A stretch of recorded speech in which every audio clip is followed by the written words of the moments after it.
Hola amigos, muy buenos días. Estamos aquí preparando una sesión de estudio que yo sé que desde que leyeron el título, como que el título es así como sugerente, como que de pronto que tiene que ver el tema forense.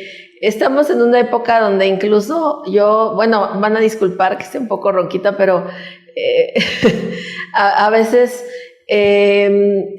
nos replanteamos, ¿no? El propósito de estar aquí, el agradecer como que un día a la vez, ¿no? Conforme van pasando los eventos, los sucesos. Y desde la reforma fiscal, desde enero, hemos estado así como que con muchos movimientos, con muchos altibajos en la cuestión económica. El tema de que de pronto en las empresas cada vez vemos más frecuentemente el fenómeno de que los cuelgan en la lista negra, o que hay bloqueo de sellos, o que las invitaciones, que si por ejemplo hay concordancia entre tu declaración anual y los FDIs, que si no concuerdan, y un montón de aspectos que de pronto al contribuyente dice, bueno, pues, ¿qué más tengo que hacer? O de alguna manera, ¿cómo puedo prevenir porque entendemos que a lo mejor mucho del trabajo que hace un contador se enfocó al aspecto fiscal, al aspecto a lo mejor de cuadrar o llenar una declaración, pero de pronto varios temas se fueron dejando como para después o de lado, y hay aspectos que necesitamos retomar precisamente con estos puntos de la materialidad de las operaciones, de cómo integrar adecuadamente una deducción, una estrategia. Y en este sentido, yo considero que el contador debería de regresar a sus orígenes precisamente para volver a retomar entonces aspectos de nuestra profesión, de lo que sabemos hacer, que fuimos dejando de lado, ¿no? Por lo vertiginoso de los cambios.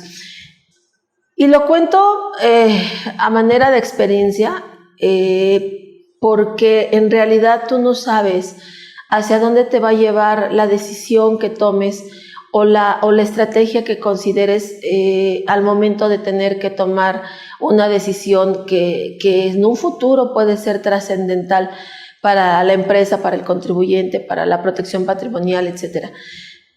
Hace pues ya varios meses estábamos comiendo con mi familia, y de pronto hubo un señor que se acerca a la mesa, así como muy familiar, y se sentó. Y este señor llegó como con mucha confianza, ¿no? Y de pronto, pues es de esas personas que dices, bueno, lo conozco, pero no me acuerdo de dónde lo vi, ¿no? Y esta persona se acercó porque quería aprovechar que estábamos mi hermana, mi mamá, para saludarnos y para agradecernos, porque nos decía, es que su papá, en paz descanse, ya no está aquí para que yo le dé las gracias, y bueno, pues a falta de su papá, pues se las doy a ustedes, porque estoy muy emocionado. Nos decía que hace precisamente 25 años este señor tenía una tintorería y quería emprender una nueva empresa, pero ningún banco le quería prestar, dice, y entonces pues en ese momento yo conozco a su papá, y lo primero que me dice es que tenemos que ponernos en orden, ¿no? Porque pues yo era un relajo, no entendía cómo era la mecánica del IVA, los pagos, cosas. Y al empezar a comprender que, bueno, pues tenía que presentar declaraciones, tenía que tener un orden en mis deducciones, tenía que pues empezar a pagar adecuadamente mis gastos, controlar mi cobranza y varios aspectos que me empezó a explicar.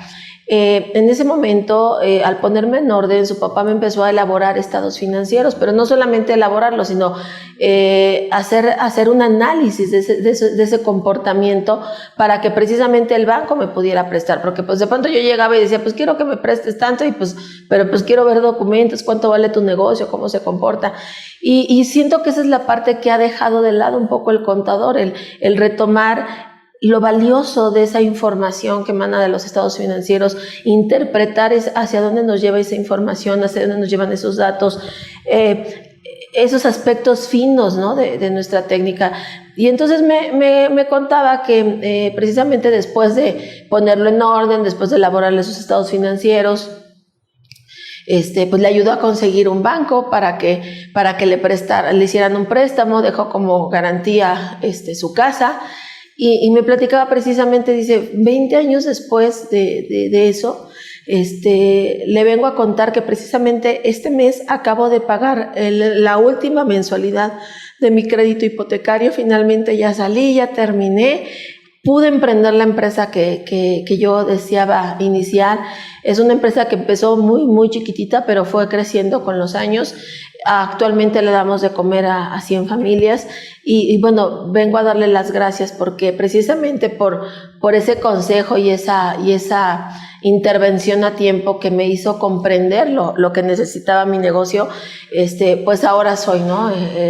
Un empresario contento, pude cumplir mi sueño y acabo de terminar de pagar mi crédito hipotecario y me emocionó mucho, ¿no? Porque bueno, es un agradecimiento que a mi papá ya no le tocó recibir en vida, ¿no? Y no dimensionamos de verdad cuán importantes son las decisiones que tomamos y que a lo mejor eso que hoy decides puede tener un impacto positivo o negativo en el futuro. Entonces, de pronto, sí hay que sentarnos a concientizar lo importante de replantearnos el por qué lo vamos a hacer, cómo lo vamos a sustentar, el entender que al final hay una dinámica y el principio de los contadores, pues es la partida doble, ¿no? A toda acción corresponde una reacción. Y precisamente cuando empecé a platicar, sobre todo con esos temas de reformas, el aspecto de la necesidad de tomar un curso de contabilidad forense, pues mucha gente se empezó a espantar porque decían, pues ¿quién se va a morir, no? ¿Por qué forense? No, vamos a explicar en qué consiste, por qué se le llama así. Pero sí es muy interesante de pronto voltear a ver y a retomar esas herramientas que fuimos dejando de lado por solamente concentrarnos, ¿no? en un programa electrónico. Precisamente las universidades, hay chavos que se me acercan y me dicen, oye, ¿qué es eso de contabilidad forense? Es más, en una conferencia que estaba yo dando en una universidad, de pronto para explicar un ejercicio se me ocurre hacer una T y de repente un chavo me dice, oiga, Miss, ¿y eso qué es, no? Y cuando me preguntó, ¿qué es eso? Así casi se me sale el corazón. Pues dije, pues, ¿cómo que no sabes qué es una T de mayor? ¿Cómo que no entiendes el cargo y el abono? O sea, me espanté, ¿no? Y es que hay universidades donde actualmente la carrera les explican mucho o los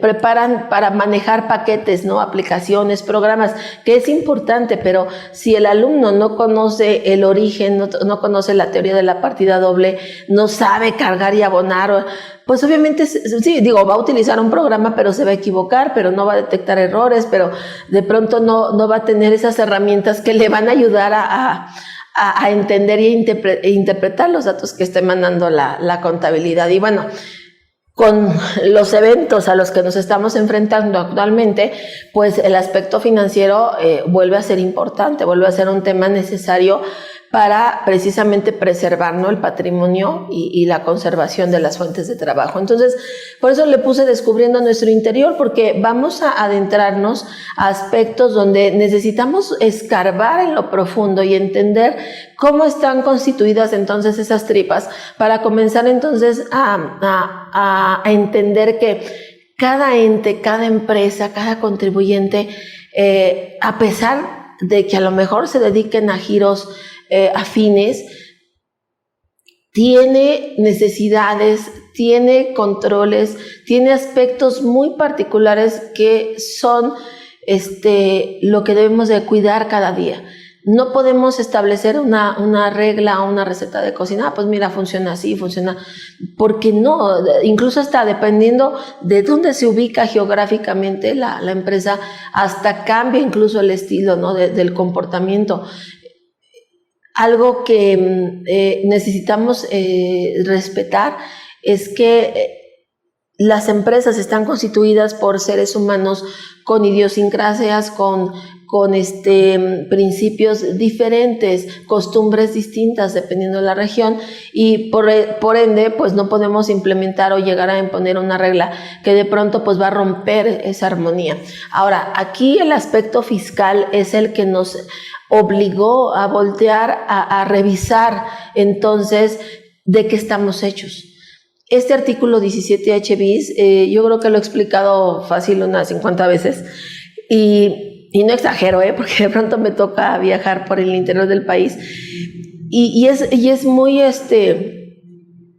a veces es como complicado porque pues a mí me toca hacer la voz que expone, que explica y de pronto yo veo sus caras, ¿no? Cuando platico y la cara de resistencia y la cara de miedo y la cara de incertidumbre luego algunos hasta se llegan a enojar conmigo, pues yo no lo aprobé, yo nada más lo estoy explicando, pero para la autoridad, independientemente del tema de los delitos, es muy práctico para ellos, sin tener que llegar a instancias ya jurídicas más complejas, pues nada más le cortan el agua al contribuyente, le bloquean los sellos preventivamente y claro que captan su atención.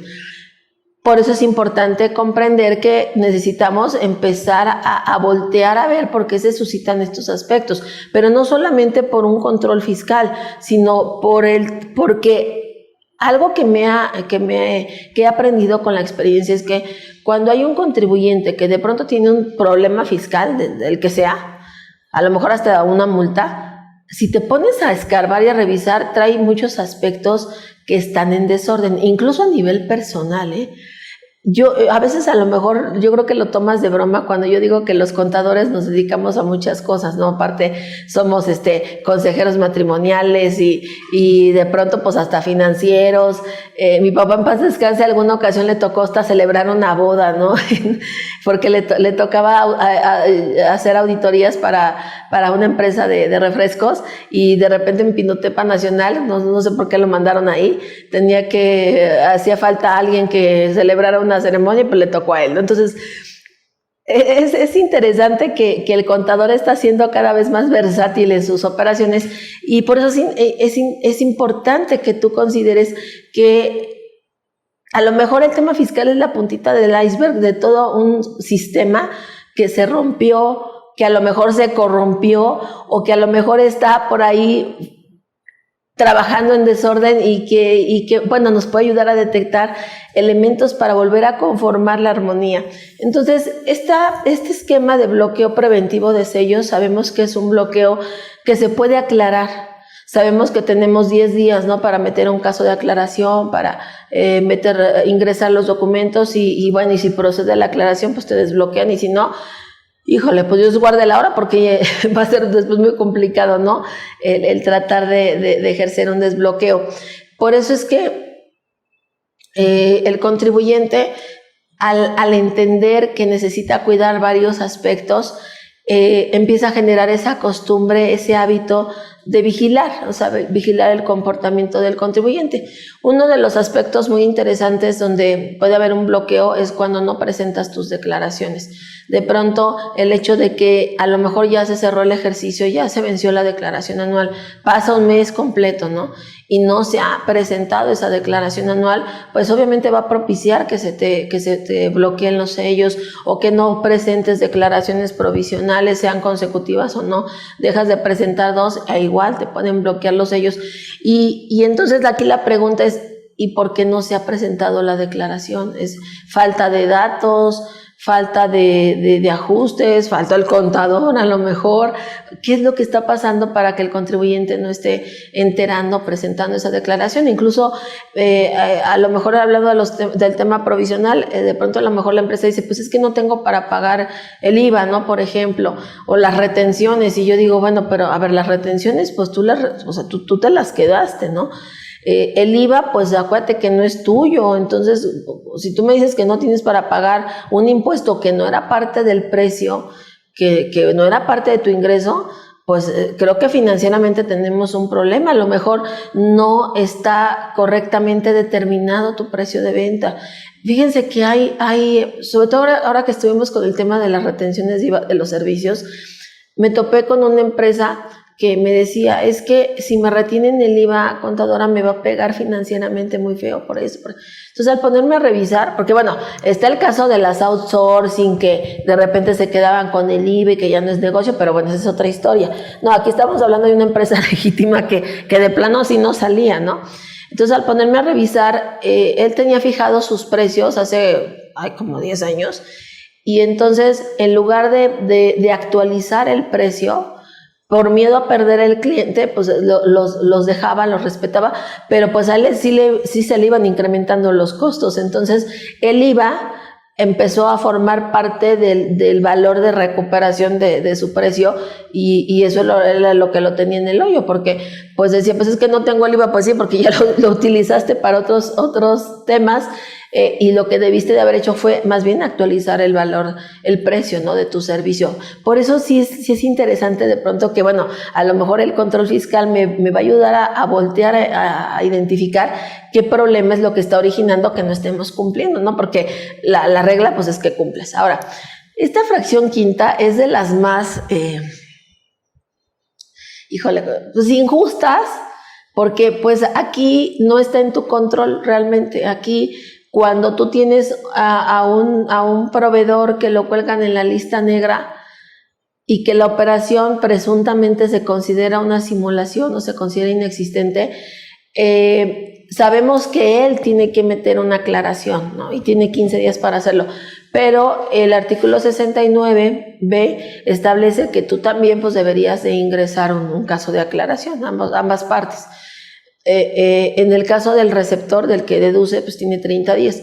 Pero hay gente que de verdad no mete el caso de aclaración, una porque no sabe, o sea, de verdad desconoce que tiene proveedores en lista negra, o dos porque dice, híjole, pero pues es que ¿cómo lo aclaro? Porque, a ver, vamos a ver que necesitas documentos o un expediente para integrar la materialidad, y de pronto tu expediente pues es la factura y la transferencia. Entonces dice la autoridad, pues no, dime qué otro documento tienes, porque la factura y la transferencia es el mismo documento que tienen las empresas que trafican con comprobantes. Entonces, pues ¿cómo lo podemos resolver? Entonces la opción, porque hay una regla miscelánea para eso, la regla 1.5, trae un trámite. La ficha técnica dice, bueno, o aclaras la operación con documentos que soporten que la operación es real, o te autocorriges y presentas una complementaria. Pero de pronto dices, bueno, pero es que ¿cómo me autocorrijo si pues no tengo el dinero, ¿no? Pues yo, pues hay que pagar el IVA, hay que pagar accesorios,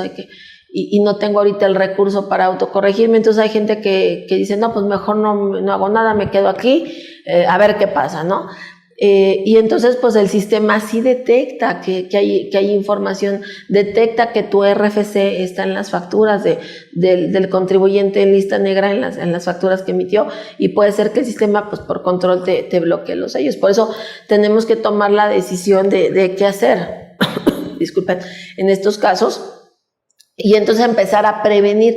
La contabilidad forense es mucho de eso, de, a ver, ya cuando lo revisamos después lo que vas a encontrar son errores o fraudes, pero si a partir de lo que encontraste empiezas a establecer principios y políticas y reglas de funcionamiento, la idea es prevenirlo antes de que suceda. Por eso al final les tengo una sorpresa, porque vamos a ver un caso precisamente de una empresa que ustedes me van a decir si la contratamos o no, en función al expediente que vamos a integrar y en función a la información que vamos recabando de ella, para no estar resolviendo estas cosas pues ya cuando tenemos el problema encima. No es lo mismo, ¿no? Entonces es importante.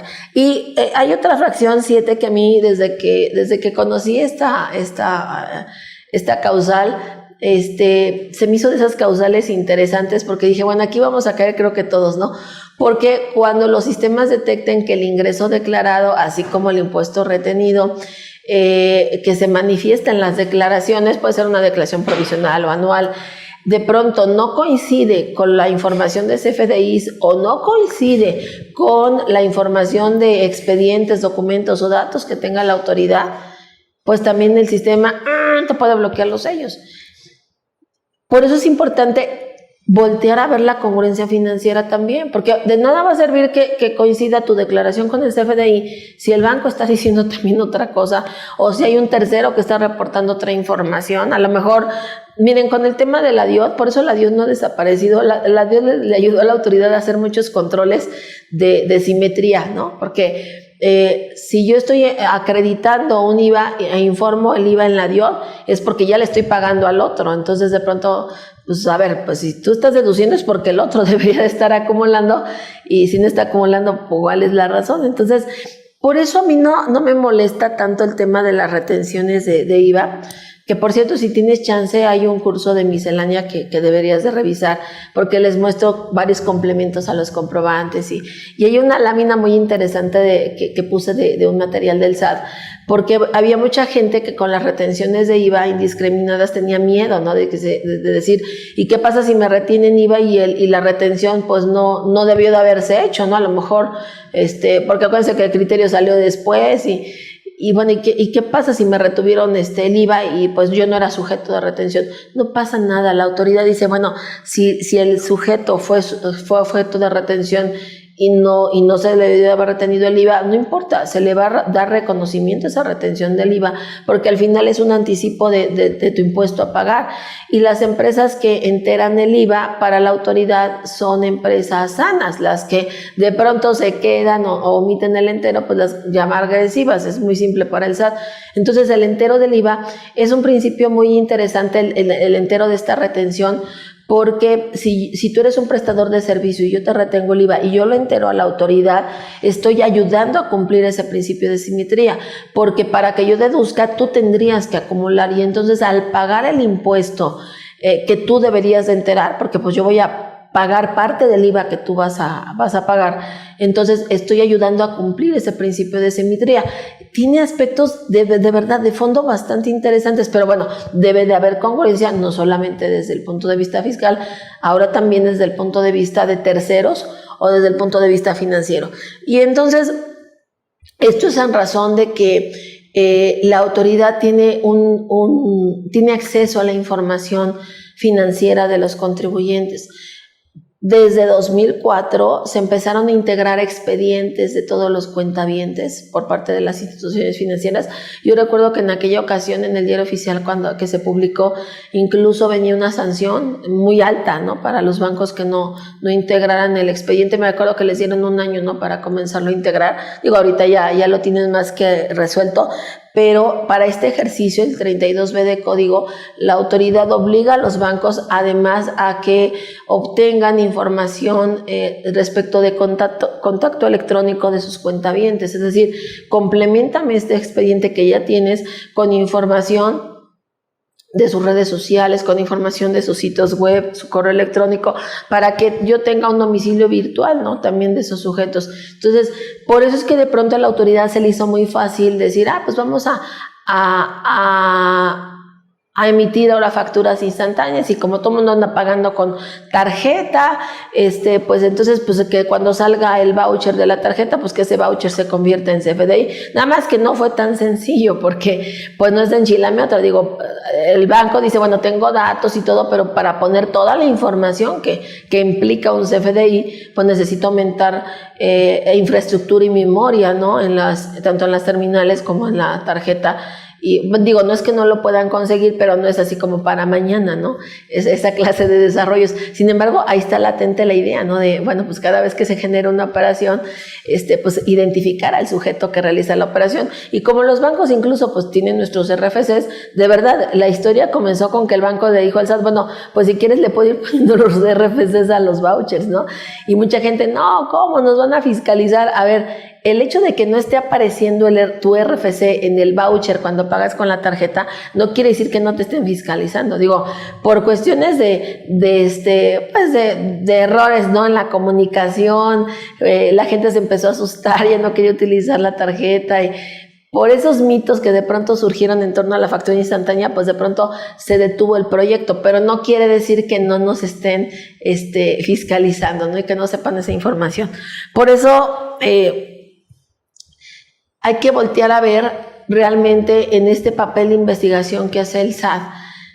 Efectivamente, hay mucha información de verdad que ellos analizan del repositorio. En el curso que di ayer sobre miscelánea, y creo que también en el de hoy, es importante que de verdad comprendas todo lo que hay detrás de una lista negra. Porque aunque hay casos donde los cuelgan por situaciones donde se llenó inadecuadamente la declaración anual, o de pronto porque no te localizaron, y bueno, pues ahí el tema se fue haciendo más grande.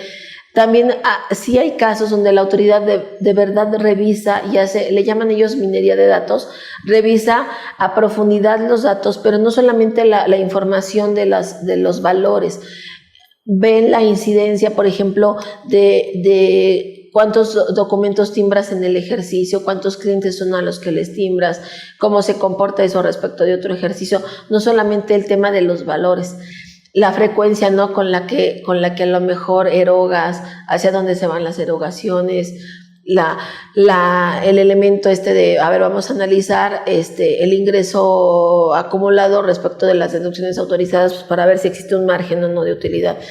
Ese tipo de análisis un poco más profundo, más a detalle. Pero quiero que observes, en esta selección de casos que hicieron para el estudio de las empresas que trafican con comprobantes, efectivamente el SAT tiene mucha información de su repositorio para revisar a empresas de nueva creación, para revisar el incremento exponencial de la facturación, revisar estas incongruencias entre lo facturado y lo declarado, pero acá este es el punto que a mí me parece así como clave, otra información confidencial, es decir, Inteligencia Financiera aportó los datos relativos al comportamiento financiero de estos sujetos para comprender mejor cómo funcionan, cómo interactúan, cómo empiezan a mover el dinero.